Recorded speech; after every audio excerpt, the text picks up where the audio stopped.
So Devam, I started recording now, so it should be all good, and you should be able to take it away from here. 7:31. All Does right. everyone, if you're not talking, or if you don't have any questions, just go ahead. Feel free to mute your mics. Yeah. So hi, I'm Devam. Just want to introduce myself real quick. I'm from Boston, Massachusetts. I know there's a couple Boston people in the call, so what up? But I went to Boston University. I was the captain of Boston University Bhangra for 3 years. I've also danced with Farishte and Fauj Bhangra as well. And I just want to take some time right now and thank everybody for coming. Personally, I still feel like a kid in the circuit, even though I've graduated, so everything's coming into perspective and I feel like I'm getting older. And this is such an honor to be in front of people and who actually want to like sit here and learn some of the ideas that I come up with. It's a really like humbling experience, and I really want to thank everybody for coming. And I also want to thank you guys for coming because as you guys know, your registration fee goes towards some really great causes like the Detroit Justice Center and the Black Lives Matter. And I just want to take some time. I know this is not, even if we took the whole hour to discuss social justice reform, it still wouldn't do it justice. But I really want to emphasize how important it is staying involved and educating yourselves on what's going on in our communities. DFA actually sent out the email with the Zoom link. There is another link on there that has a bunch of resources on there to, you can find protests, you can find petitions to sign, policies. It's such an expansive list of different ways that you can get involved, and I really recommend checking it out. And not only just educating yourself, but also spreading the message. Social media is super important, but these conversations can also take place at home. I live with my sister, or under my sister's roof, if you want to say that. But we talk about these things all the time. We just watched the 13th documentary on Netflix. I'm a film and TV major, so if anybody has any content that they think was really cool or want to pass along, please DM me on Instagram. I would love to check it out. But I just want to say one more time, like, it's awesome that you guys came out and are supporting such a important part of our community right now, and really take that time to spread the message and spread awareness. But we're gonna jump right into the choreo. Again, if there's anything that I missed or you would like to add on or send me in terms of the Black Lives Matter movement, please send it along. I would love to learn more and have these conversations elsewhere as well. But okay, so the choreo. Personally, what I wanted to do for this specific workshop is give everybody something tactical. I really didn't want to do foundational Bhangra moves like patake and folke and like all of that stranded together. Like I told some of you guys before in the call, I've not danced in 3 months and my legs look awful. So for anybody to learn how to do patake from me right now is pretty worthless. But what I did want to share is some of the tools that we used at Boston University and other teams that I've danced for in terms of creating complex choreo and having creative choreo. And basically, I just want to break down some of those concepts, some shuffles, some slides, some stuff here and there, switching of feet, and explaining on how to do them. And that way you guys can apply it into your own dancing, whether it be on a competitive stage, whether it be a video. So moving forward, there's 2 things I want to focus on with this choreo. Also, feel free to like stretch out right now. This choreo is not super athletic based, so like you shouldn't have to like stretch out too aggressively, but just take this time to stretch out and get the legs going a little bit. But there's 2 things I want to focus on with this choreo. Well, the first one is flow of dancing. So flow of dancing in a general breakdown is how you get from point A to point B. And it's all the transitions within that. So every count, every move, every phrase, every finger twitch, how are we transitioning from one move to the next? And then that will build a nice foundation for us to then talk about our second topic, which is going to be intent. What is the intention of what we're doing? It's pretty self-explanatory, but we're going to be talking a lot about like, what is the intent behind this move? What are we trying to highlight in our mix that specifically we can put into this body part to show? And that's what we're going to talk a lot about with this choreo. And then with intention, we're going to talk a lot about expressive qualities. And expressive qualities are things like weight. They're things like touch, things like speed, how fast we're moving, the way we're like morphing these moves or adding a little bit of a twist on it to fit the music. And basically, we're just going to go through all three of those and talk about that as we go along. If I say anything that is confusing, or I'm talking too quickly, or the pace is too fast, or it's too slow, please let me know in the chat. I'll try and keep up with the chat as much as I can. But if there's anything I can clarify further, please just ask that question. I'll do my best to answer it. And if there's anything afterwards that we didn't get time to hit up, please again message me on Instagram, or if I know I know that a bunch of you have my contact information in other ways. Please just reach out to me and we'll have a conversation on what that is. And I really want to hear your variations of the choreo as well. I think the last thing I'm going to say before we jump into the choreo is that art is subjective. As a film TV major, that's something that we focused a lot on in my own school. But I think the circuit right now is going towards an objective basis to help solidify judging and make it fairer. One thing that's getting lost in translation is the subjectivity of the way and the perspectives that everybody brings along to the activity. So really take this time to make the choreo your own. I will be telling you guys how I'm doing like things like Tamal or Tari Chumar, but in no ways do you have to follow my way of doing it. Everybody's taught a different way. So I urge you to make the choreo your own and to use your own style and your own way of dancing and mixing it up with the choreo that I'm going to present to you guys today. So cool. Let's jump in. So the first thing I want to do is play the mix once or twice. And I'm going to talk a little bit about how I make choreo as well. And this is the first thing I do is I find a piece of music that has a lot of variety in it, whether it be the ambiance, the tonality of specific melodies, the way a singer sings it, the message and the lyrics behind singing, or a tol beat or a hip hop beat, something that brings a lot of complexity that we can choreo to. So I'm going to play it. Someone just throw up a thumbs up. We tested this before and it seemed to have worked fine. Just make sure that we can hear it. Just throw up a thumbs up.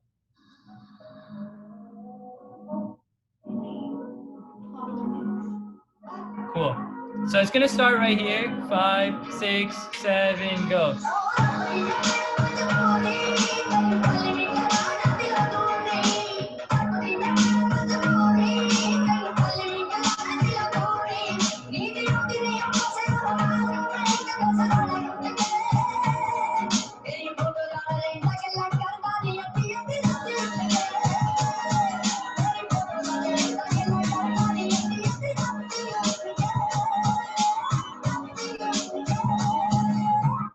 Cool.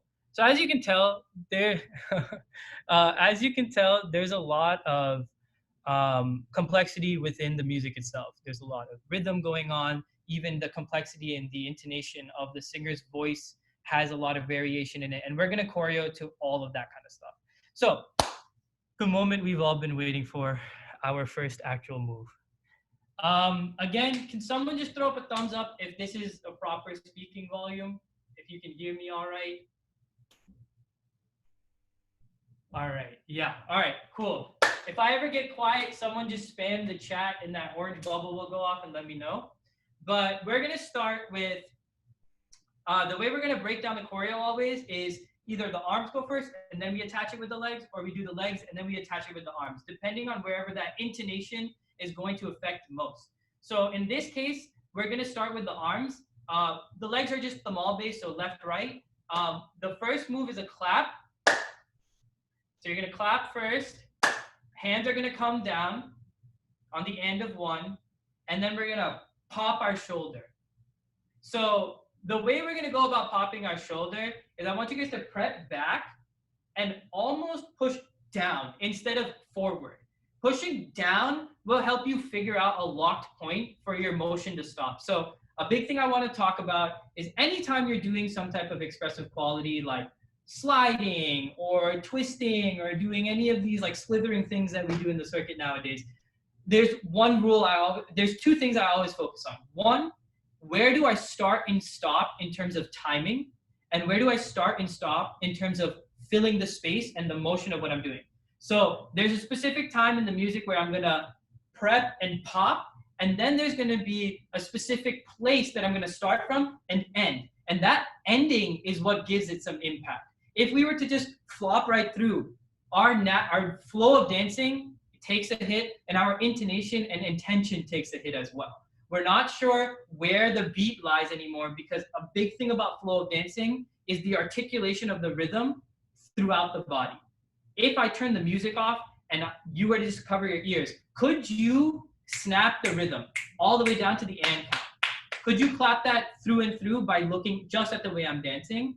And then the other thing is, if I loose it out, it's not going to have the same intention. We can do this shoulder pop in two different ways.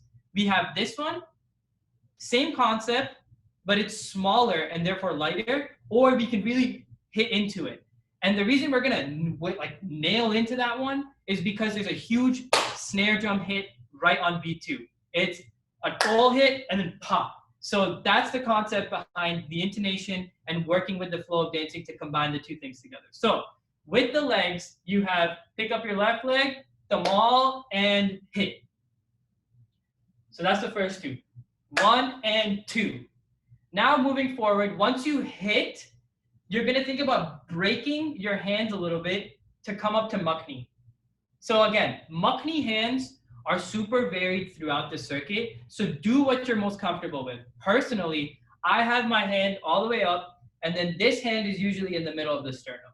That's where I have it, and usually my elbow is pressed down to my side, and I'll look up at it. That's just a natural tendency that I tend to have. If you like it, keep it. If you have a way of doing it your own way, please do it that way.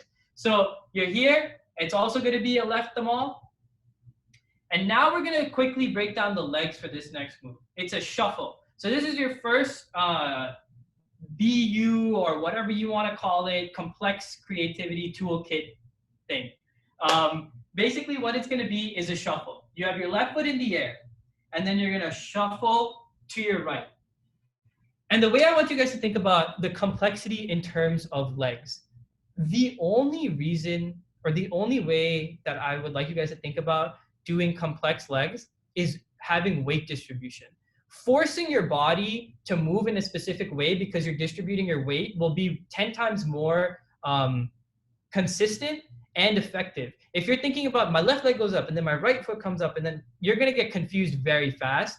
Rather, if you think about putting your left leg in the air and then putting all your weight on your left, you're going to automatically do the rhythm on your own. Your body's going to want to do what's most comfortable and has the least resistance in terms of its motion.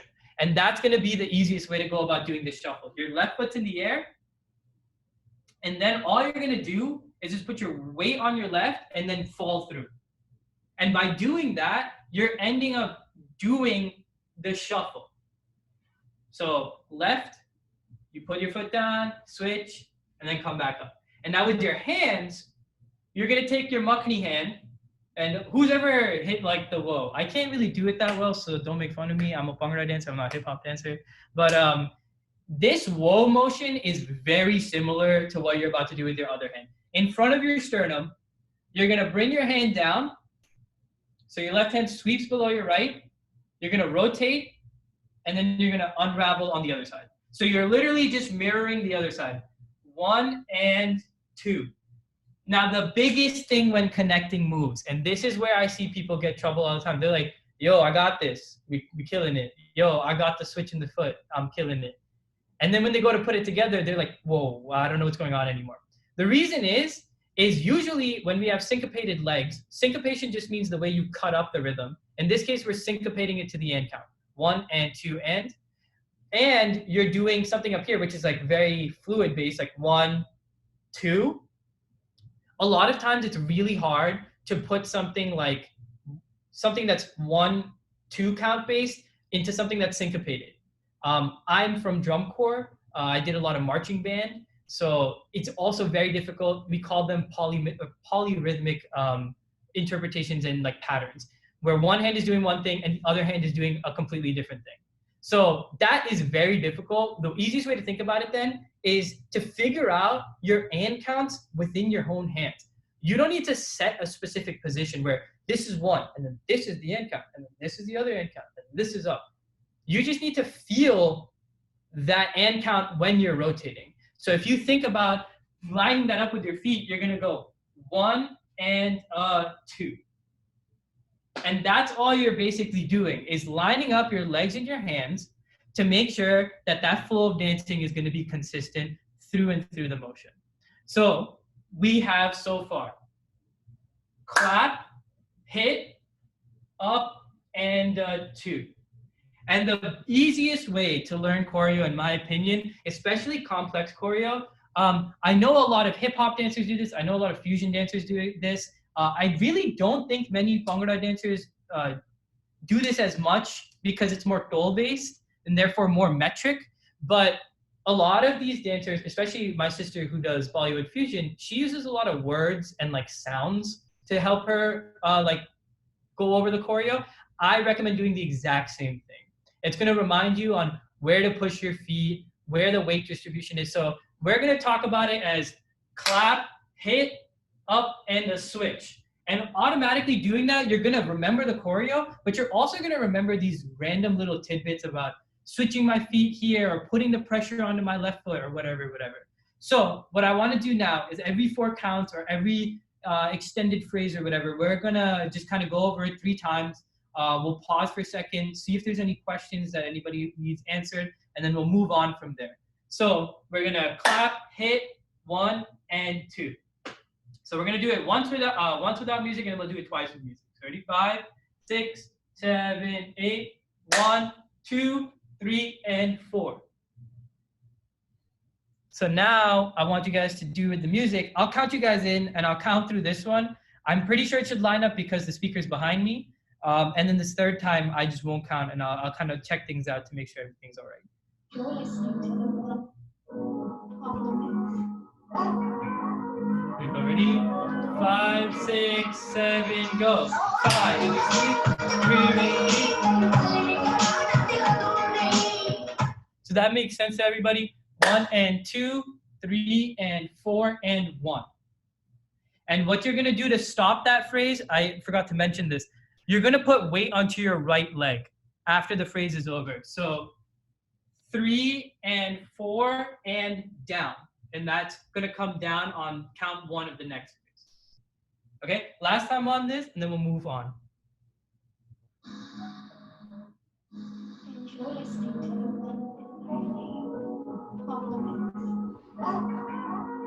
Here we go. 5, 6, 7, go. 1, 2, 3, 4, 5, 6, 7, 8. I don't know if any of y'all caught that. I almost dropped the speaker. That's what I get for trying to move it on the carpet. But cool. It seemed like everything went pretty well. If anybody has any questions, please just ask them in the chat and we'll move forward. Doesn't look like anyone has any questions, so I'm just gonna go ahead and move forward on the choreo. So we just ended here. So the way I want you guys to think about this next move, everybody's done pataka, right? Everybody does their full down and clap. This is just full down and clap, right? It's just 1, 2. Those are the arms for the next 2 counts. Down and clap. The legs are doing right Punjab. So Punjab, Punjab. Okay, so we're here. You're gonna pull down together and you're gonna clap together. And then this is where it gets complicated. So unfortunately, I talked about how polyrhythmic material is hard, and being the annoying person that I am, I put that into the next move immediately after. So we're gonna talk about it. The way it works in the legs is you're going left, right. And these are what we call baby taps. They work very similar to touchdown downs, what else do people call it? The Maka footwork, where you're kind of gonna go like this, except you're just not bringing it back or around like this. You're literally just picking it up off the ground and you're tapping. So the first thing I want everybody to think of, and this is very easy to get caught up in the actual footwork, is if you put weight on your tapping foot, it's gonna be very difficult to get the flow of dancing to come through it. So what I mean is, you wanna put your weight, so since we're gonna tap with our left foot first, you wanna put all that weight into your right leg. This is gonna be free floating. So I don't know if anyone has done ballet in this chat or in this call. I've learned ballet through drum corps So we learned a lot of ballet positions and stuff. This is very similar to a tendu. And a tendu is having all your weight on your base leg, having your foot out and being able to lift it without any resistance or tension to the ground. So it's very similar to doing baby legs. If I'm here, I should be able to lift this foot up with no tension. And I have all my weight here. So when I do tap, switch, tap, that consistency in my shoulder is always going to remain because there's no tension, there's no downward force that's forcing my shoulders to just stay down. I'm sitting back and I'm putting my weight in my right leg and I can tap through. What that's going to do is activate the shoulders, which is going to make this polyrhythmic thing a little bit easier to go off of because you can line it up with that. Otherwise, it's going to be very hard if you're putting your weight on those. So what we're going to do is it's tap and hit. So left, left, right. And what you're doing with your hands is you're sweeping down, sweeping at your chest, and then sweeping up top. And this is a variation of Chima, which is this move. But like that's like, I think the more foundational way of doing it. I like to think about it as if I had like a shelf and I were pushing drawers at different lengths, if that helps. But we're basically doing it with baby legs. And then we flick at the end. And that is our intention, number one. So we have this, 1, 2, 3, and 4. Let's try it a couple times. 30, 5, 6, 7, 8, 1, 2, 3, and 4. And right now, all my weight is going to be on my right leg when I finish because I'm going to end up tapping with my left foot. So again, let's do it 2 more times. 5, 6, 7, 8. Pull down, clap. 1 and 2. Last time. 5, 6, 7, go. Pull down, clap. 1 and 2. Great. Awesome. So now we're going to spice it up a bit. To do it like that is technically we have perfect flow of dancing. There's nowhere in this where I break flow. Everything makes sense. The only thing it's missing now is the proper intention. What we're getting right now is like foundational Bhangra. That's the intention. But all we're doing as performers is trying to draw an emotional response, right? All art, all of the literature, whether it's a film, whether it's a TV show, whatever, whether it's a hip hop performance, whether it's a Bhangra performance, what we're trying to do ultimately is draw an emotional response from the crowd or from the audience or whoever's watching us. And doing something like this can draw an emotional response, but if anything, it's going to draw hype. That's it. You're going to constantly have that hype going through. We're doing pataka, we're doing it the same way constantly. We're doing tari tumor the same way, all the way. It's always going to have the same level of energy and hype. And what we want to do right now is create this variety of impact. This is a variety of emotional response. And the way we're going to do that is by listening to the music. So what we have in this section, I'm going to play it real quick, and I'm going to use my hands as this weird conductor to show you what I mean. I'm going to kind of highlight what's going on and then show you the inflection that we're going to use in this specific artist's voice. 5, 6, 7, 8.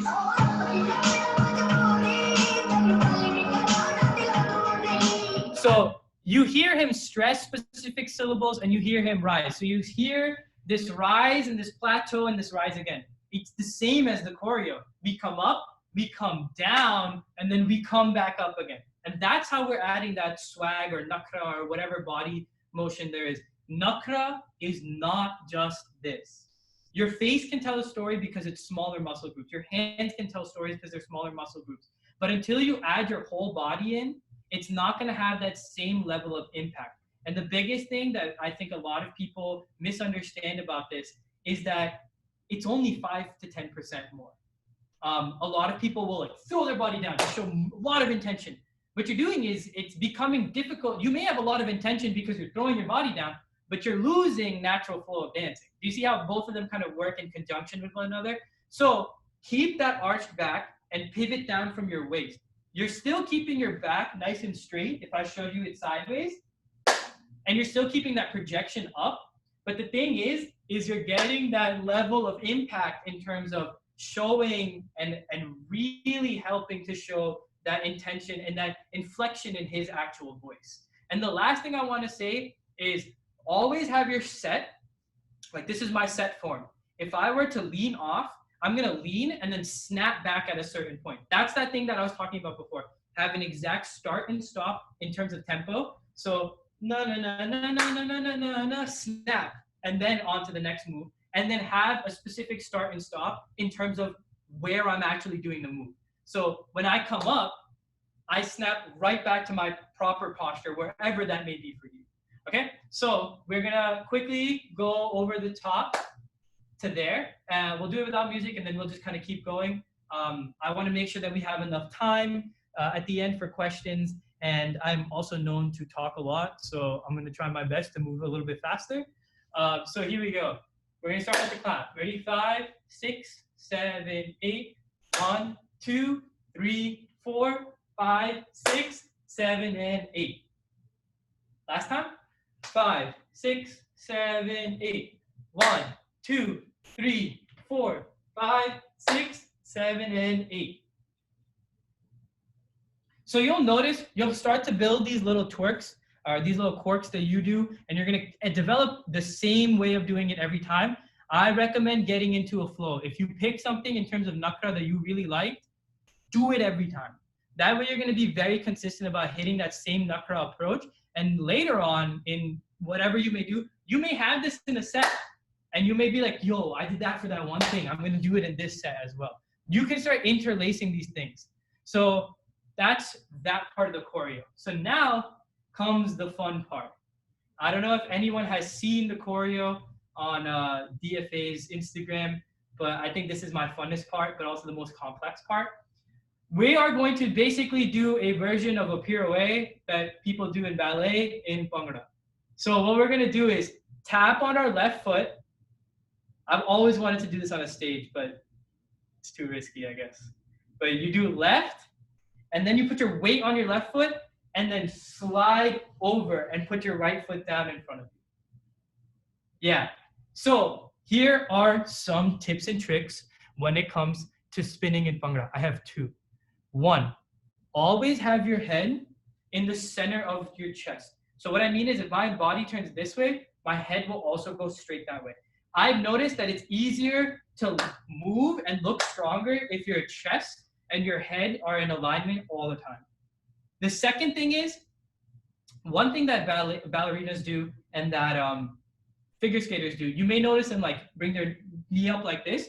What they're doing is they're picking their knee up and they're bringing closer to the center of their body. That center line and that center part of your weight, it's easier to rotate around in a circle if everything is closer to that center.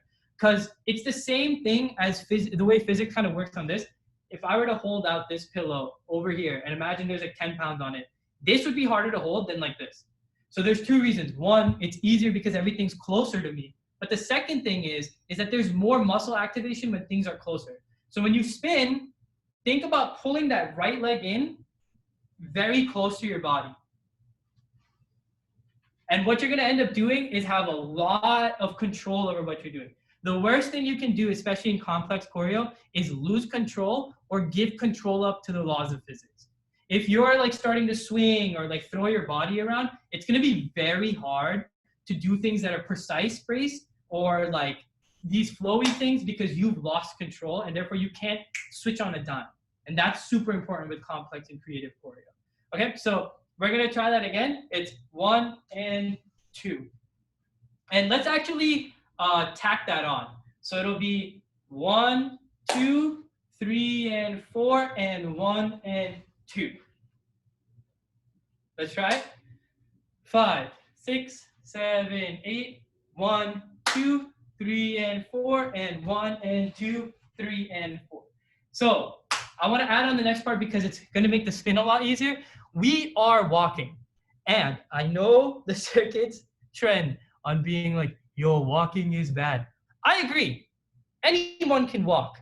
But what people can't do is move the flow of dancing from their mode to their feet. You're not walking if your feet are showing the natural flow of dancing and the intention of what's going on. That's why it's super important when you walk. Hopefully you guys can see my feet. If I'm stepping, I'm showcasing my legs keeping that flow of dancing. I went from here, showed that there's a flow of dancing that I converted the end count to a big count, showed that weight, and then stepped. Individually stepped on the ground so that, again, if you're watching me, you're going to be like, oh, there's the tempo. I found the tempo. And the intention of it is the fact that you went from a big spin to a very small, minute motion. And that's the intention of what we're setting up. We're setting up this expressive quality of really wide space to really condensed all of a sudden. And that variation is what makes this complex or creative or whatever you want to call it. So when you're going about doing it, you're going to go left and spin, 1 and 2. All right, so let's try it all together. So we're going to go curl down, clap, 1 and 2, tap and spin, 1 and 2. Let's try it. Ready? 5, 6, 7, 8. Curl down, clap. 1 and 2, 3 and 4, 7 and 8. I know I'm like counting like legitimately random numbers, but that's how it kind of works.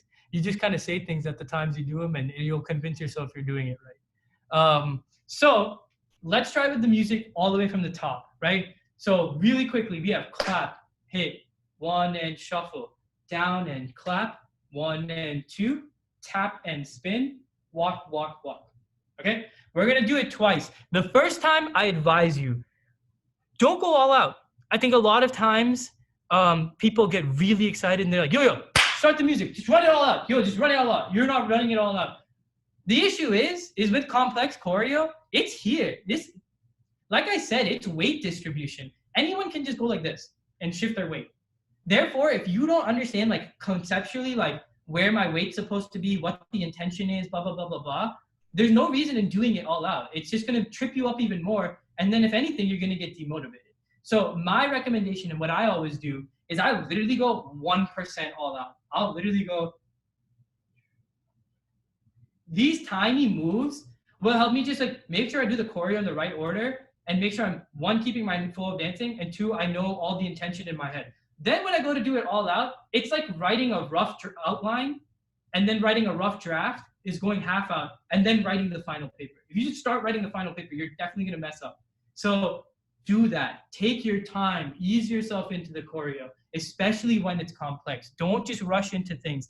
Take that time to really understand what's going on in here and here. So let's try it.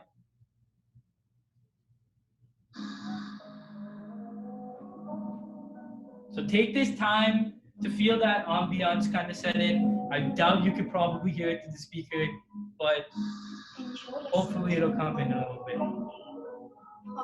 So 1% all out. Don't go that hard. Ready?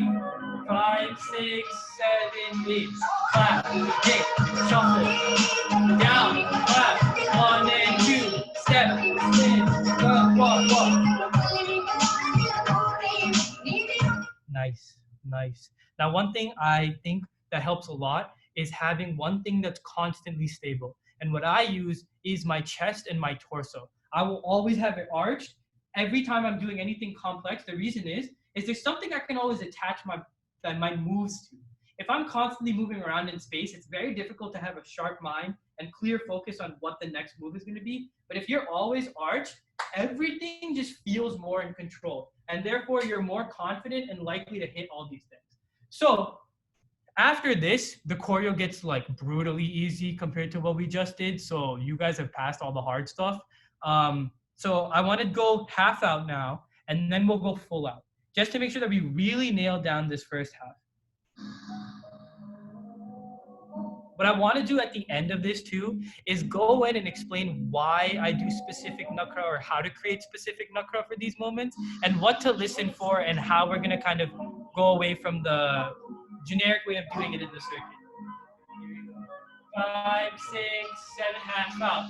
Clap, hit, shuffle, down, clap, 1 and 2, 1, spin, walk, walk, walk. Good? Any questions? Anybody got any questions? There are so many people here. This is so exciting. All right, let's do one more. Let's do this one all out. My Apple Watch is gonna get some nice love today. Every day it's like, bro, you need to like stand up and actually exercise. So today it's having a field day.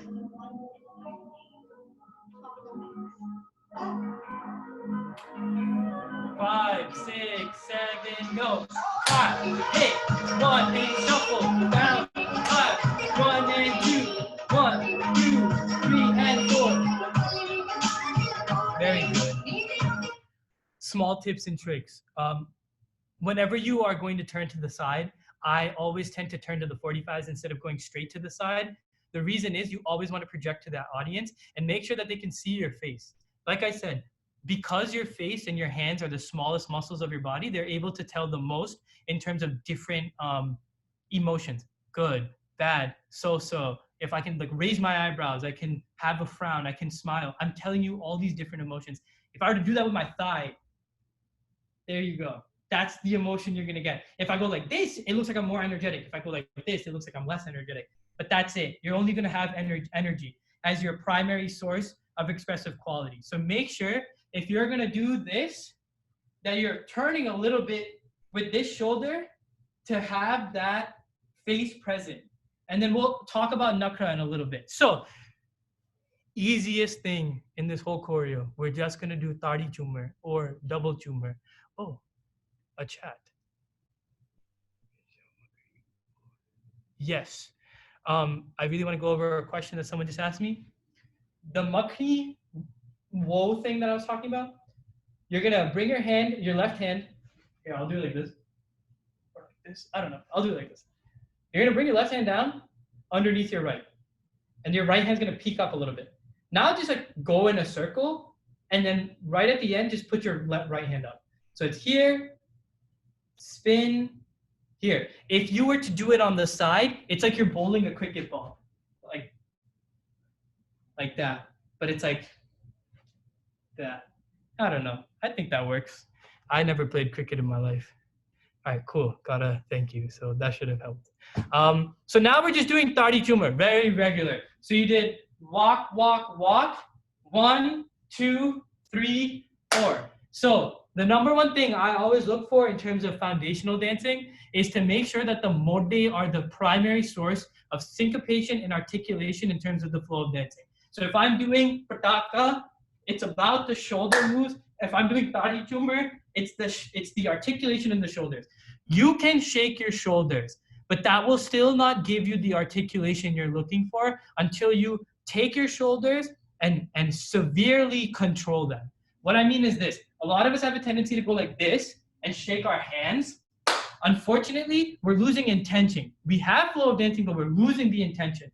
The intention is to be sharp and edgy and all that stuff, but you're gonna lose it if you have to shake your hands to get that shoulder bounce. So if you control that shoulder a little bit and still have that, you have the intention and you have that flow of dancing, right? They work harmonious. You need to figure out the most aesthetic way of having both of those both of those ideas together.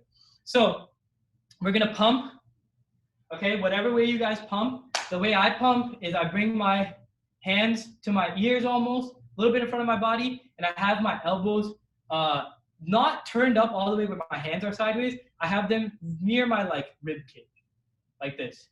Very relaxed.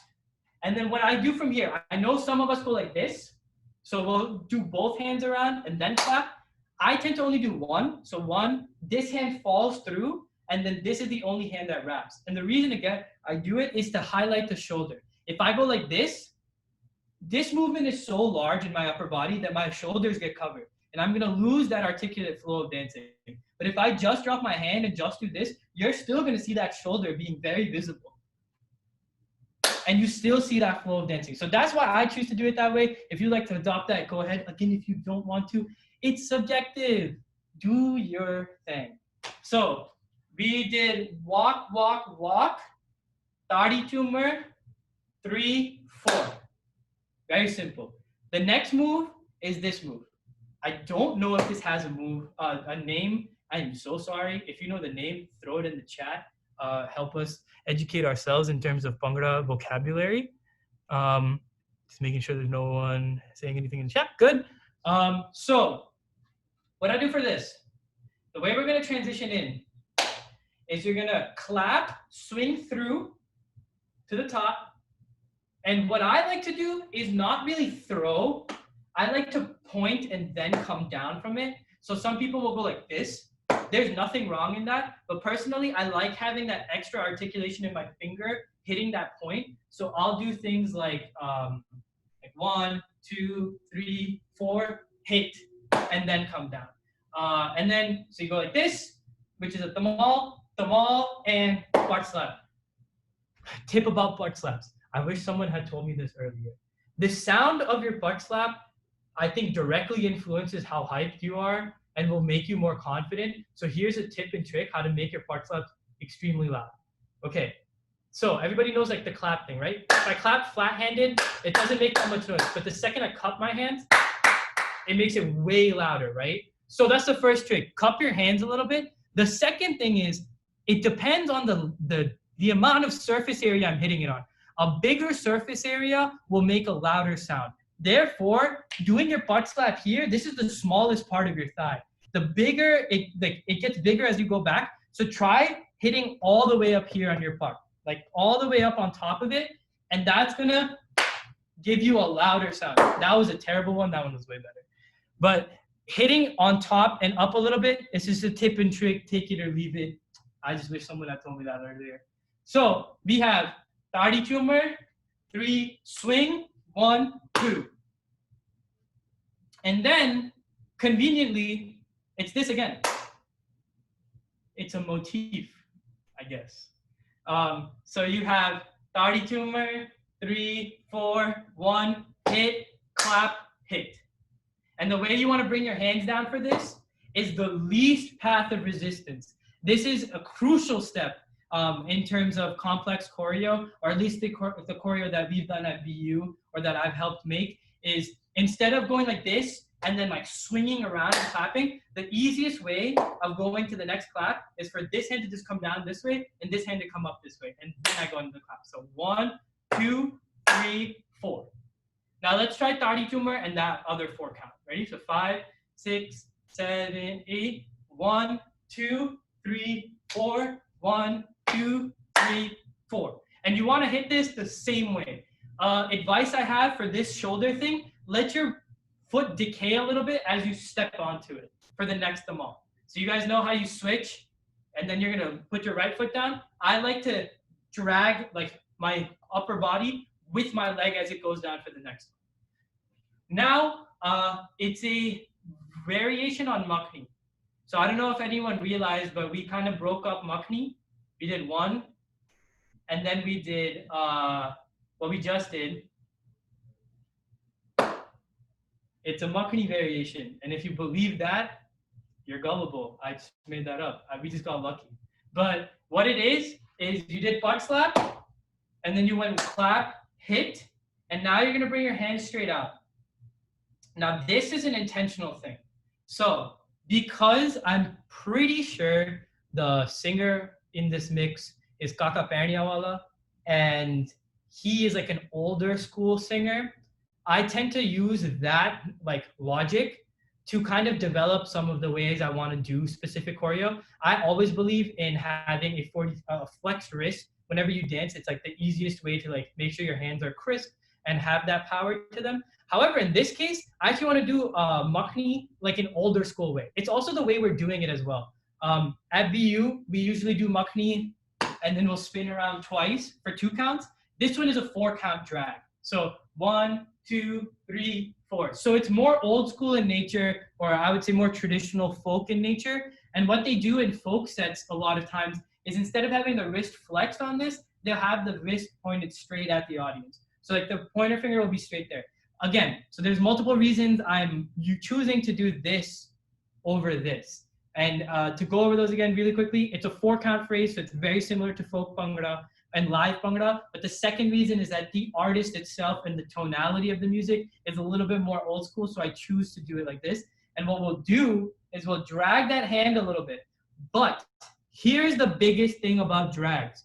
Again, know your starts and stops. the biggest thing that I think people lose in terms of like their like presence is that when they drag, they'll drag, but there's no stopping point. So you end up covering that chest and your chest decays.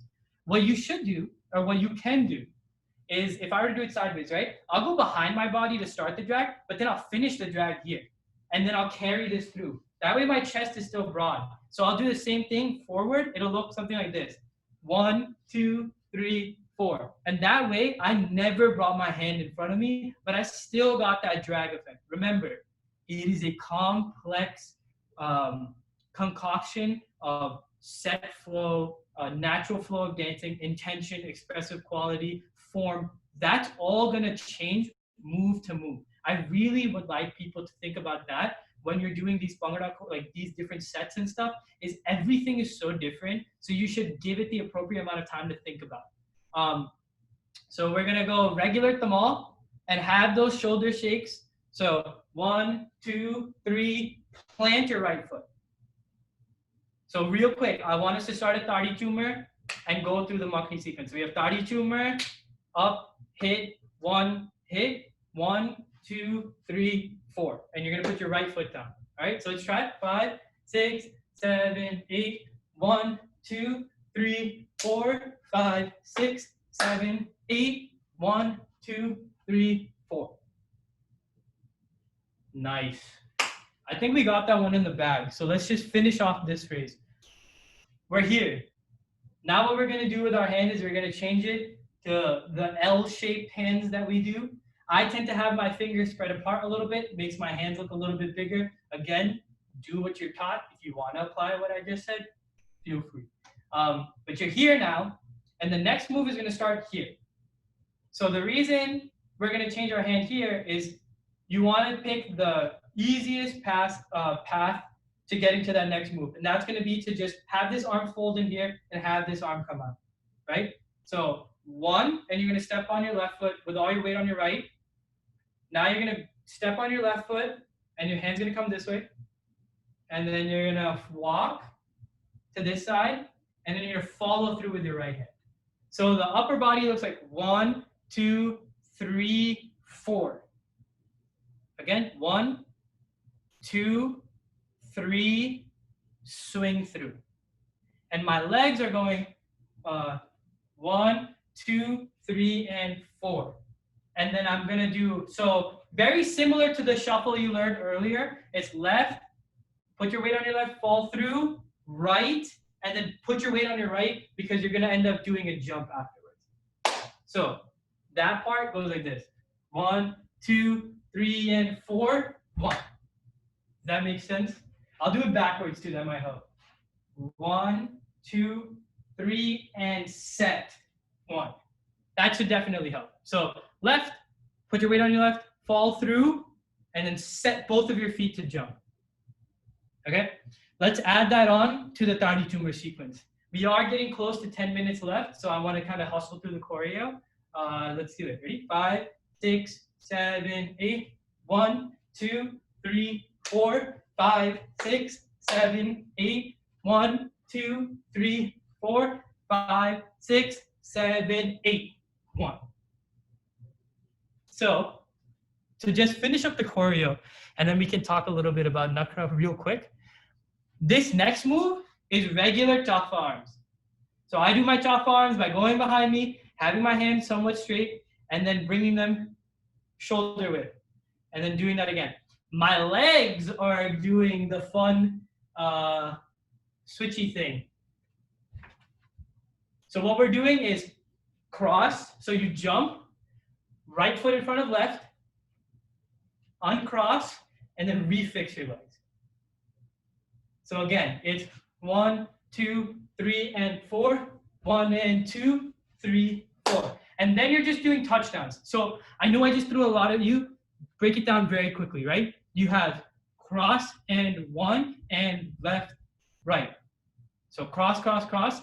Literally think about doing this, right? You have this move. You know how you bounce 4 times? Same thing. But the first time you're just bringing your feet in. You don't need to think about like crossing like a watt. It's just a little bit. And then all you're doing is 1, 2, 3, 4. 1, 2. And now you're just adding the cross in. 1 and 2 and 1, 2. And then slowly you just add a spin. So 1 and 2 and 3, 4. And then you just add in the arms. I know it's like, just do that. And everybody's like, I hate you, because that's not how that works.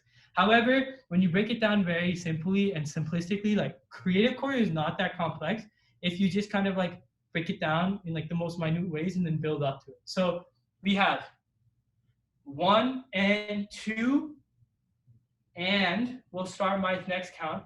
And I'm gonna bring this left hand out to the back when I do my first touchdown, and then clap through when I come to the front. Okay?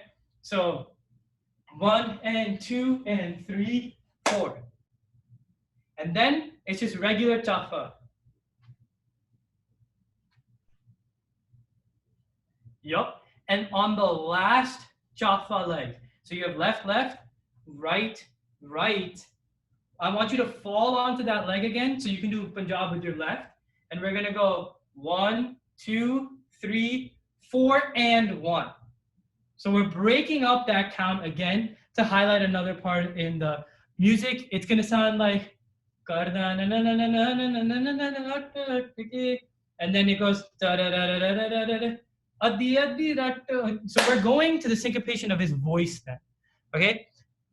What I want to do is 1% from the top, and then we're gonna make sure that there's no questions leading up to that. Finish off the choreo. Again, let me just do the ending choreo one more time. You have cross and 1, back, clap, regular chafa, 1 and 2, 1, 2, 3, 4. And that's just Punjab.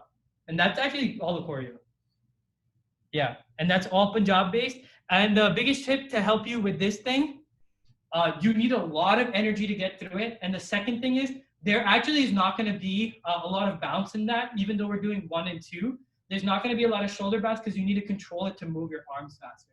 So don't be afraid when like the shoulders cut out. Let's try marking it from the top, 1% all out, or one, not all out, 1%. Then we'll do, we'll talk a little bit about Nakra stuff, do a half out, do an all out, and then that'll be the workshop. All right. So let's just nail down the flow of dancing, the order of moves, the intention and everything. Just think about all that stuff.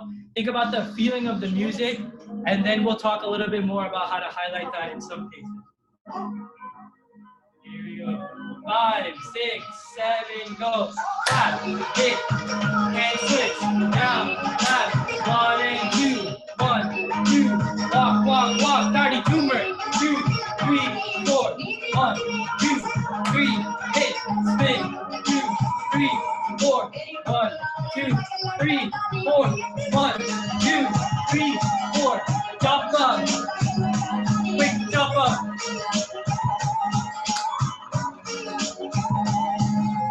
So I'm notoriously known for not making endings, mainly because I really work super hard, and then always at the end I'm like, what do I do? So I just go, never mind, I just won't have ending choreo. So we're just gonna stop the choreo right there. Really quickly, what we're doing in this part, and I'm gonna break this down because there's a bunch of different things going on. One, there's a toll rhythm. There's a toll roll going on. Like the specific like etiquette that's going on. It's like, so it repeats twice. The whole thing. Yeah. So someone just asked me if we can do the choreo facing backwards, or me facing backwards. We'll do that on this next one. But I just really want to break down that one part. This moment, there's a toll roll. So that's why we're going 1, 2. It repeats the toll roll again. So that's why we're repeating the step again. But we are using our nakra up here to highlight some completely different part of the music, which is his voice inflection.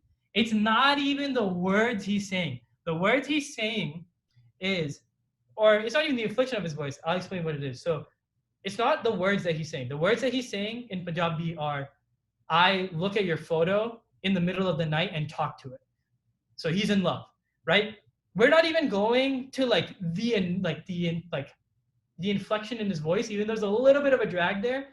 We're going based off of the emotion of the singer when he sings it. Imagine him in like the studio singing the song. The easiest way to have musicality is to try to be the singer on stage if he were to be dancing.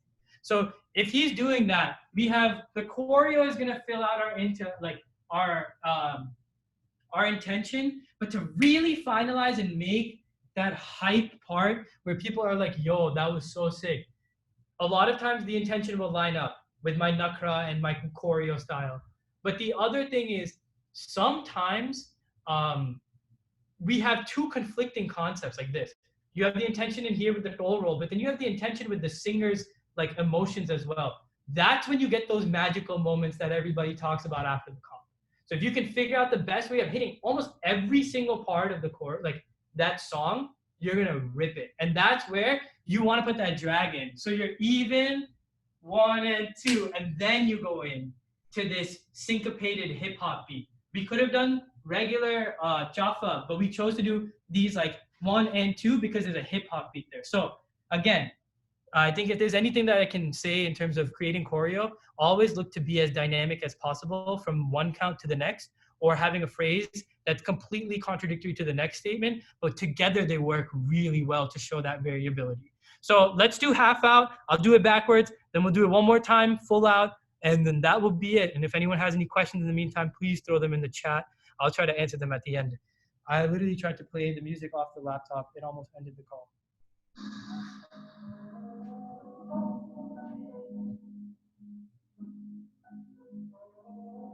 This did not work out last time.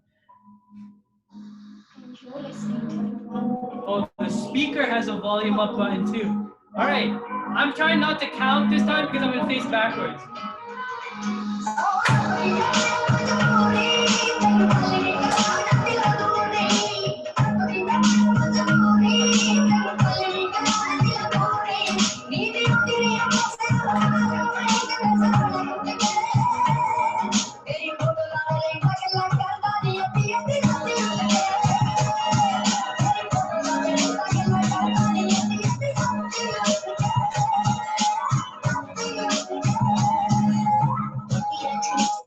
I hope that went well. Any questions in the meantime before we do it one last time? Look at us, about to end on time. 8:28. That's like the first time in history I've ever ended on time. Any questions? Anyone got any cool Nukra ideas you want to shout out? All right, let's just do it full out one more time, and then that'll be it. Dude, I am out of breath, man. I need to go to the gym. Gyms need to open up safely. Throw that in there. Enjoy listening to Dhawan and learning compliments. 5, 6, 7, 8.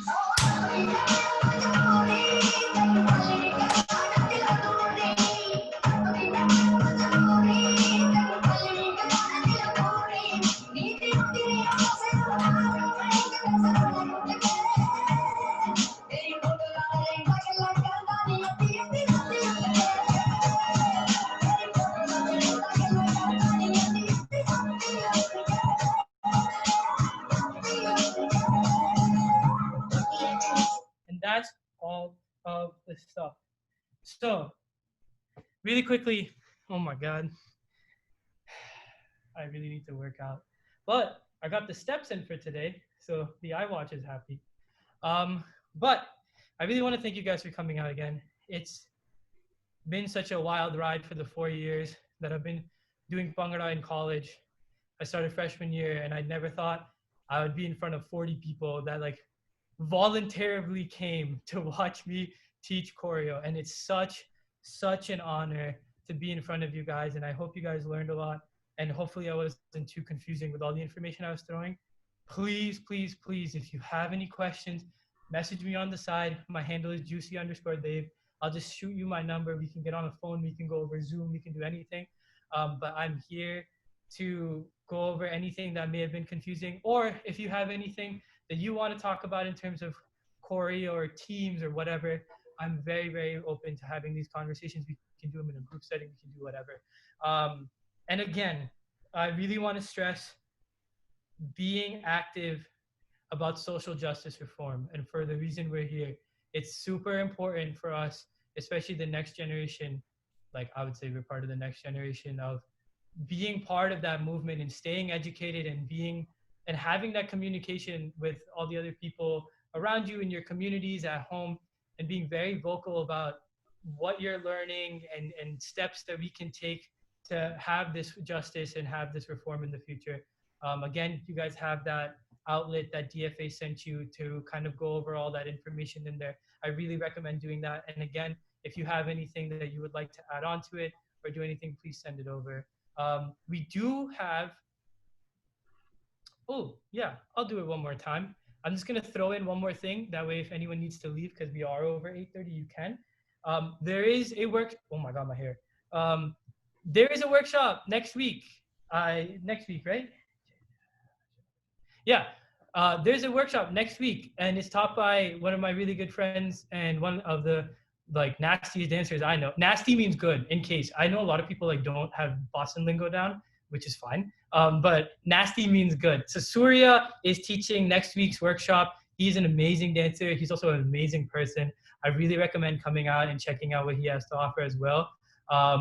But I think DFA wants to do it one more time, so we're going to do that for them. If you want to join along, feel free. But otherwise, thank you so much for coming out. All right, let's hit it. They're secretly just trying to make me work out more.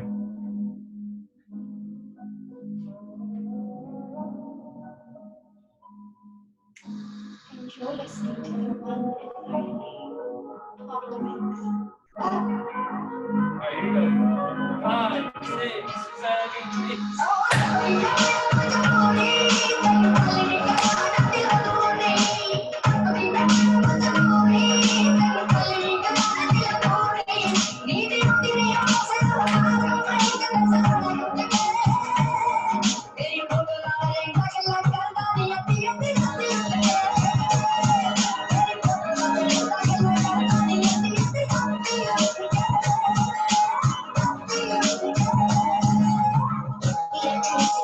Again, thank you for coming out. Everybody was so great. And again, if you have any questions, reach out to me. Saab, do you have anything you want to add in? No, I don't have anything. Thank you all for coming through. Just one small thing. I know a lot of people had this question. We're going to send out the Venmo requests after the workshop. So hold on tight unless you've already Venmo'd us for your donation. Again, we're going to be matching it 2-to-1 through the Academy. Thank you all again. And we're going to do another workshop next week, same time with Surya Ramapan. And you'll just check our IG or Facebook for more information on that stuff. And then also, I said in the chat window, but I was going to say it one more time, we're going to send a recording of this class and front and back videos of Devam after the workshop too. We're going to make them dance a little bit more. But yeah, we're going to send out front and back videos of Devam as well, so you guys can keep practicing this choreo at home. Well, I have nothing else. Thanks, everybody. Thank you, guys. Thank you. Thank you, Devam. Of course. Thanks, man.